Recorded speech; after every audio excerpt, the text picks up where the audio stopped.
निरंतर इस मणि श्री गुरु महाराज जी मंच पर विराजमान परम पूजनीय भाई जी, आदरणीय माताओं, बहनों, भाइयों, हम सभी लोग काफी देर से श्री गुरु महाराज जी के पावन श्री चढ़े कमलों की छतरी छाया में बैठकर काफी देर से सुंदर सुंदर भजनों का लाभ प्राप्त कर रहे थे। तो आज तो हम सभी लोग यहाँ पर विशेष तौर पर अपने इष्ट देव के पावन जन्मोत्सव को मनाने के लिए एकत्रित हुए हैं। तो पहले आप सभी लोगों को जन्मदिन की बहुत बहुत शुभकामनाएं। वास्तव में कहा कि जब भी इस संसार के अंदर पापाचार अत्याचार बढ़ता है, तब तब प्रभु को मनुष्य शरीर धारण करके इस धरा धाम पर आते हैं। जिस प्रकार से हम श्रवण करते हैं, जब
संसार में अवतार लेते हैं।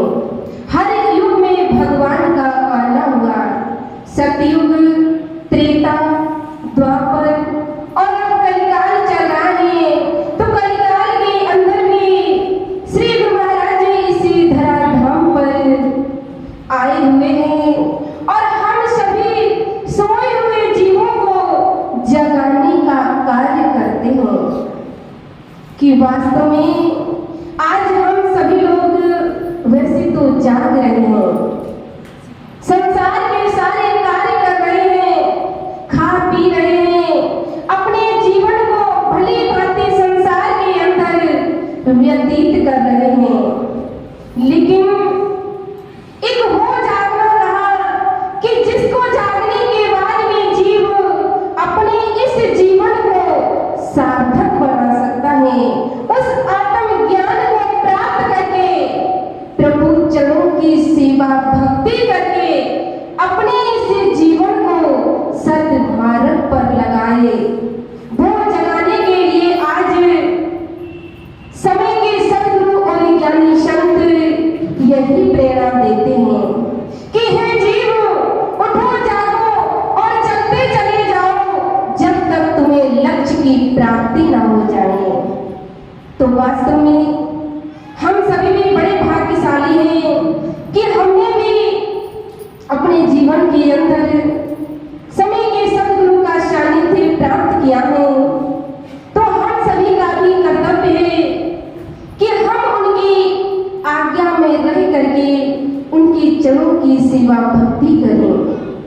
तो पहले मैं एक भजन रखूंगी, सभी लोग साथ देंगे। बोलिए श्री सद्गुरुदेव महाराज की सच्चे दरबार की।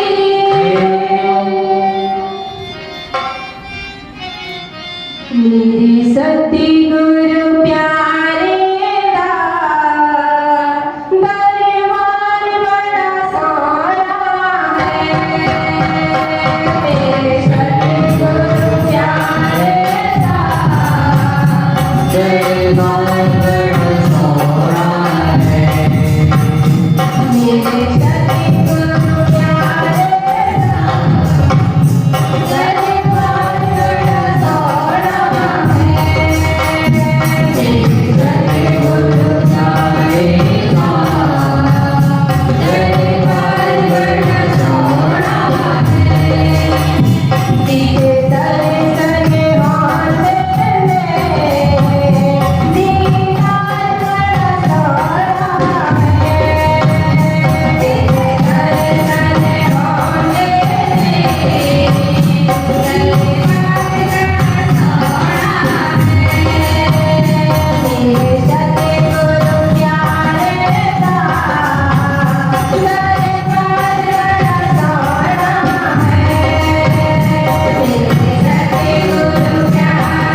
कृपा से मिला हुआ है।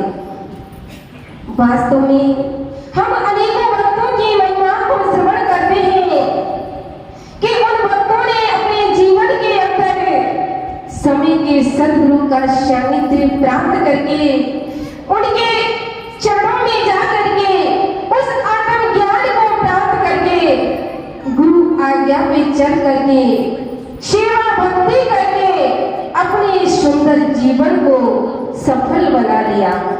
आज उन्हीं भक्तों की तरह हम सभी लोगों को बड़ा ही सुंदर मौका मिला हुआ है समय के सद्गुरु के चरणों की सेवा भक्ति करने का।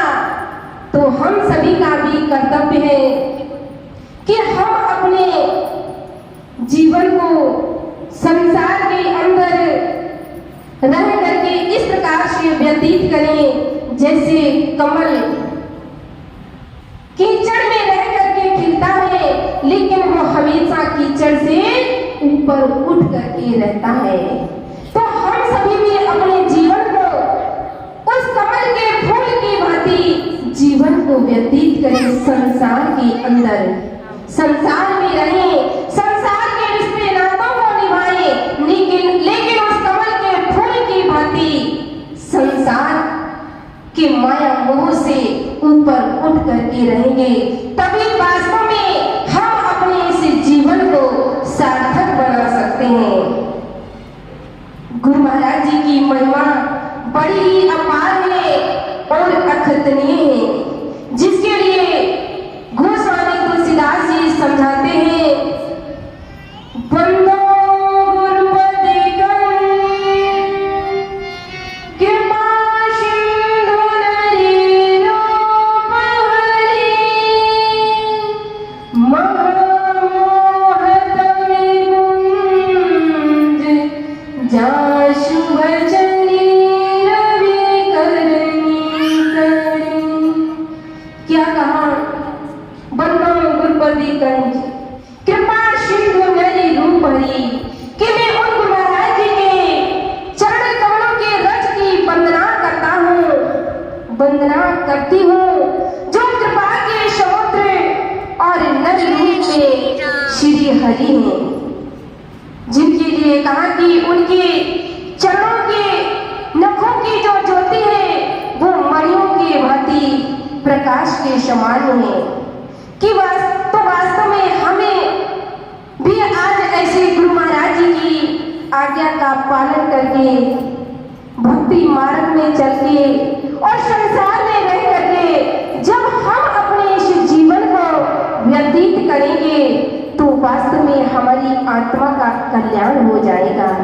जिस प्रकार से देखिए कहा कि गुरु दरबार के लिए कि एक शिष्य के लिए गुरु की आज्ञा ही सर्वोपरि होती है, कि जो शिष्य गुरु महाराज जी की आज्ञा में रह करके सेवा भक्ति करता है उसके लिए क्या कहा कि देखिए जैसे छोटा सा दृष्टांत कि एक समर्थ रामदास गुरु महाराज जी का एक शिष्य था जिसको समर्थ रामदास जी ने आज्ञा दी कि गांव में भिक्षा मांग कर लेकर आएगा और गुरु दरबार में आकर भोजन खुद बनाएगा, स्वयं भी ग्रहण करेगा और मुझे भी ग्रहण कराना। गुरु की आज्ञा थी तो शिष्य ने ऐसा ही किया। एक दिन क्या होता है कि बहुत बारिश होती है, शिष्य जाता है भिक्षा मांगने, उसने कई घरों के दरवाजे खटखटाए, किसी का दरवाजा नहीं खुला। अंत में एक घर का दरवाजा खुला। जैसे ही उसने दरवाजा खटखटाया तो अंदर से एक तांत्रिक व्यक्ति निकलता है और वह शिष्य से कहता है कि तेरी इतनी हिम्मत, तूने मेरे घर का दरवाजा खटखटाया, तू भिक्षा मांग रहा है, तेरी इतनी हिम्मत, मैं तुझे भिक्षा में देता हूँ कि कल सूर्योदय होगा वो तू देख नहीं पाएगा, उससे पहले तेरी मृत्यु हो जाएगी। अब शिष्य बेचारा घबरा गया, परेशान हो गया, गुरु दरबार की तरफ चल दिया। चलते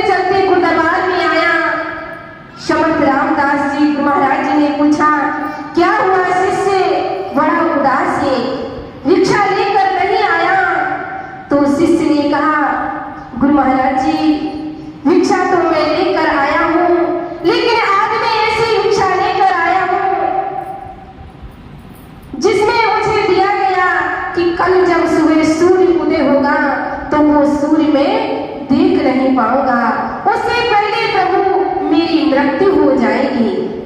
गुरु महाराज जी ने कुछ भी नहीं कहा। जो भी सामग्री रखी थी उन्होंने भोजन बनाया, शिष्य से कहा कि आजा भोजन ग्रहण करते हैं।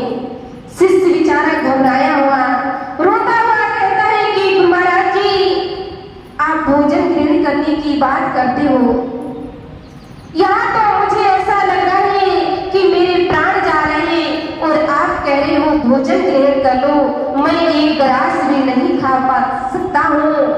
गुरु महाराज जी ने कहा कोई बात नहीं। गुरु महाराज जी ने स्वयं भोजन ग्रहण किया। रात्रि हो जाती है। गुरु महाराज जी ने शिष्य से कहा कि मैं सोने के लिए जा रहा हूँ, तो भोजन ग्रहण कर लेना, अभी इतना क्यों परेशान हो रहा, अभी तो पूरी रात्रि पड़ी है। तू ऐसा कर, अगर भोजन नहीं ग्रहण करना तो मेरे चरण दबाने आ जाना। गुरु महाराज जी की आज्ञा। शिष्य ने ऐसा ही किया कि भोजन को ग्रहण नहीं किया और गुरु महाराज जी के चरण दबाने के लिए चला गया। क्योंकि जाते जाते गुरु महाराज जी ने एक नहीं दो नहीं 3 बार बोला कि तुझे मेरी आज्ञा का पालन करना है, मेरे कमरे में मेरे चरण दबाने आना, और जब तक तुम्हें ना कहूं चरण छोड़कर कहीं नहीं जाना है।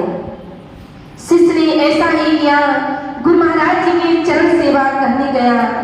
गुरु महाराज जी की चरण सेवा करते करते जैसे ही रात्रि का पहला पहर शुरू हुआ, उधर क्या होता है कि जिस तांत्रिक ने श्राप दिया था कि सूर्य उदय हुए होते हुए नहीं देख पाएगा, वही तांत्रिक ने एक देवी मां का रूप बनाकर अपने हाथ में एक टोकरा लिया, अनेकों प्रकार के उसमें आभूषण सोने चांदी के भर लिए और पहुंच गया जिस कमरे में गुरु महाराज जी सो रहे थे, दरवाजे पर खड़ा और कह रहा कि उस शिष्य से कि शिष्य तुझे ये आभूषण चाहिए, मैं तेरे लिए लाया हूँ, इतने सारे गहने तुझे चाहिए तो मेरे पास आकर ले ले।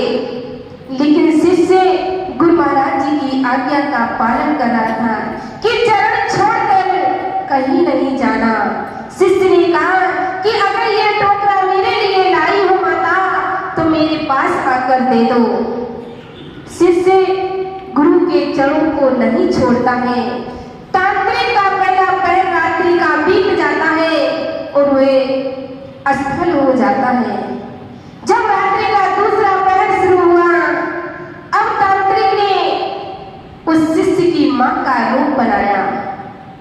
उस शिष्य की मां के रूप में आया और कहता है कि जय श्री राम। जब मां के रूप में आया तांत्रिक और शिष्य कहता है कि बेटा मैं तेरी मां हूं, आजा बेटा, मैंने तुझे काफी दिनों से नहीं देखा, आजा मैं तेरी मां हूं बेटा, मैं तुझे गले से लगाना चाहती हूँ। तो शिष्य भी बड़ा प्रसन्न कि मेरी मां आई, वैसे भी सुबह तक मेरा ये जीवन समाप्त हो जाएगा, क्यों ना हम जाते जाते अपनी मां से मिले, इससे बढ़कर और क्या हो सकता है। लेकिन उसी क्षण गुरु की आज्ञा याद आ जाती है कि चरणों को छोड़कर कहीं नहीं जाना है। शिष्य ने ऐसा ही किया और कहा कि मां अगर आप मेरे से मिलने आ रही हो तो मेरे पास आकर मिलो, मां मुझे गले से लगा लो। लेकिन वो मां नहीं, वो तो तांत्रिक था जो मां का रूप बनाकर आया हुआ था। इसी प्रकार से उसका रात्रि का दूसरा पहर भी असफल में व्यतीत हो जाता है। अब तीसरा पहर शुरू हुआ। इधर क्या होता है कि जब तीसरा पहर शुरू हुआ तो वहां पर भी यमदूत ने, उसी तांत्रिक ने यम का भेष बनाया और कहा कि मैं यम हूं, मैं तुझे लेने आया हूं, चल मेरे साथ तुझे चलना पड़ेगा।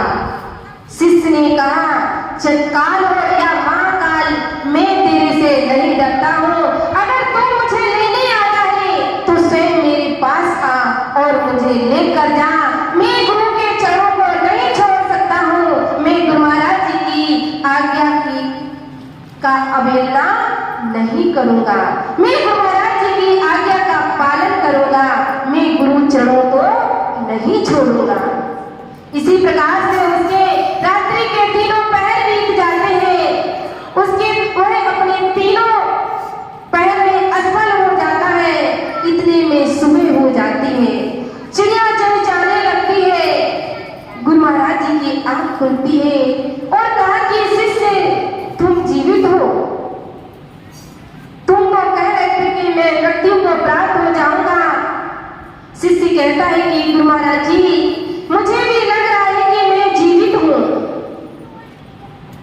मुझे लग रहा है कि गुरु महाराज जी मैं जीवित हूँ। गुरु महाराज जी ने कहा कि शिष्य, क्या तुझे अब समझ में आया ये सब किसका फल है? तो शिष्य कहता है कि प्रभु, वास्तव में मुझे आज समझ में आ गया कि ये सब गुरु महाराज जी की आज्ञा का पालन का फल है। कि जो गुरु महाराज जी की आज्ञा का पालन करता है, वास्तव में उसे संसार के अंदर किसी का भय नहीं होता है। तभी तो कहा भी है, करता करे ना करे सके, गुरु करे सो सात दीप नवखंड में, गुरु से बड़ो नाम।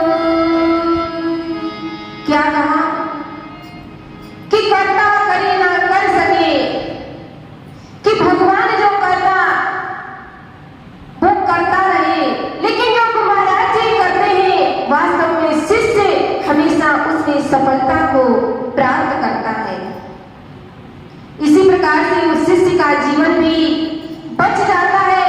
वह मृत्यु को प्राप्त नहीं होता है और गुरु महाराज जी की आज्ञा में रहकर सेवा भक्ति करते हुए अपने सुंदर जीवन को व्यतीत करता है। तो इसी प्रकार से आज हम सभी लोगों को भी सुंदर मौका मिला हुआ है प्रभु चरणों की सेवा भक्ति का। तो हम सभी का भी कर्तव्य है कि संसार के सारे दायित्वों को निभाते हुए प्रभु चरणों की सेवा भक्ति करें। क्योंकि आज हम संसार के जितने नातों से मोह करते हैं, धन से मोह करते हैं, माया से मोह करते हैं, परिवार से मोह करते हैं, ये सब क्या है? कबीरदास जी कहते हैं कि ये तो एक माया है। वास्तव में कहा कि प्रीति बड़ी संसार में नाना विधि के होए, और उत्तम प्रीति वह जानिए जो सद्गुरु से होए। कि आज संसार के अंदर लोग वस्तुओं से प्रेम करते हैं, व्यक्ति से प्रेम करते हैं, लेकिन हमारे संतों ने कहा सच्चा प्रेम वही होता है जो समय के सद्गुरु के चरणों में प्रेम होता है। वही प्रेम वास्तव में हमारा अंत तक साथ देता है। बाकी तो ये कहा कि स्वार्थ लाग करे शव प्रीति, और बिन प्रतीत होए नहीं प्रीति। जब तक हमारा एक दूसरे से स्वार्थ होता है, हम प्रेम करते हैं, लेकिन स्वार्थ पूरा हुआ तो ऐसा लगता है कि हम भूल जाते हैं। मतलब निकल गया फिर पहचानते नहीं, यूं जा रहे जैसे हमें जानते नहीं। तो हम सभी का भी कर्तव्य है कि हम अपने जीवन को ऐसे व्यतीत करें कि प्रभु चरणों की सेवा भक्ति करते हुए, भजन सुमरण करते हुए, और संसार में हमने आकर सब कुछ प्राप्त किया, नश्वर शरीर प्राप्त किया, नश्वर चीजों को हमने एकत्रित किया। भले भांति हर किसी को पता है कि नश्वर शरीर भी छूट जाएगा, नश्वर चीजें भी छूट जाएंगी, ये वस्तुएं भी छूट जाएंगी, तो साथ में क्या जाएगा? साथ में हमारे वही जाएगा जो साथ में था है और रहेगा। तो वो है परम पिता परमात्मा का पावन नाम, जो हम सभी की सांसों के अंदर समाया हुआ है। तो हम सभी का भी कर्तव्य है कि हम सभी अपने जीवन नाम का सुमरन भजन करेंगे तभी हमारी आत्मा का कल्याण होगा। क्योंकि संतों ने कहा तन पवित्र सेवा किए, तन पवित्र सेवा किए,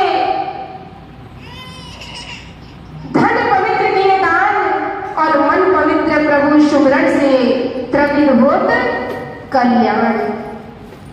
वास्तव में हमारा ये तन गुरु दरबार की सेवा करने से पवित्र होगा। हमारा धन गुरु चरणों की सेवा में जब हम उस धन को लगाएंगे तो हमारा वो धन पवित्र होगा। लेकिन मन कैसे पवित्र होगा? तो मन के लिए कहा कि मन को पवित्र करने के लिए हमें प्रभु नाम का सुमिरन करना होगा।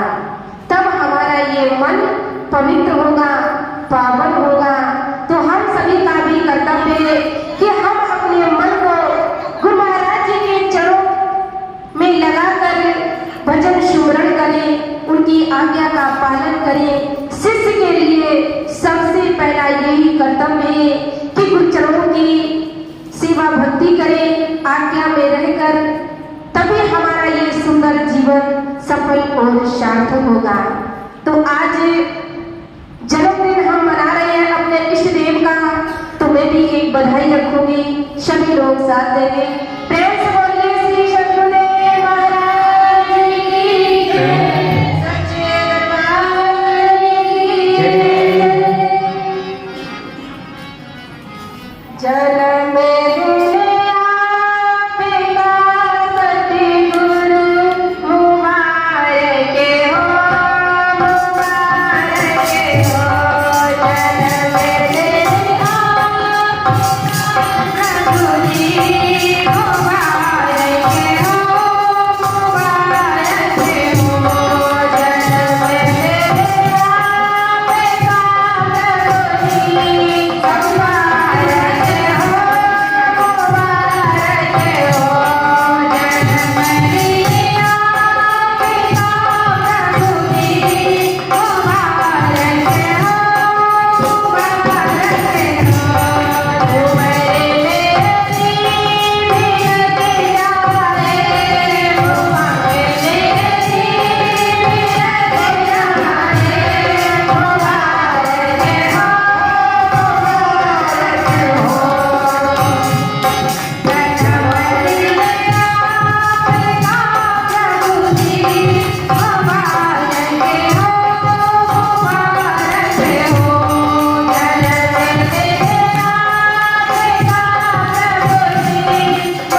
दरबार की जय। तो आगे अब परम पूजनीय भाई जी के सत्संग विचार होंगे।